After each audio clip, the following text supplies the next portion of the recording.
So my friend asked me, sabi niya, "Friend, ano ba yung ginagawa niyo ng asawa mo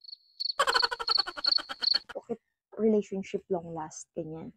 Sabi ko sa kanya, anong ibig mong sabihin?" Sabi niya, "Magbigay ka lang sa akin ng mga ways. Hindi naman ako gano'n kailangang pilitin pa, so I'll give her advice. Yung una, love each other. Yun, hindi ka naman pwedeng pumasok sa isang relationship na hindi niyo mahal yung isa't isa. Hindi pwede na one-sided love lang. Second ways, I do not lie. Nasanay kayo na magsinungaling sa isa't isa.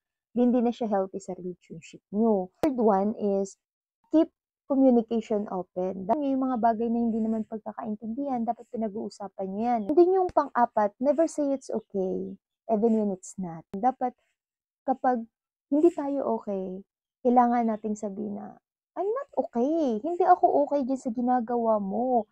And then yung panglima naman natin is, forget about pride. Kasi kahit mali ko na, ganyan, is mali pa rin siya. Yung pride ay isa yun sa mga nagiging hindrance natin to keep going as a person. Then yung pang-anim natin, give and take process. Sa isang relationship, dapat dalawa kayo.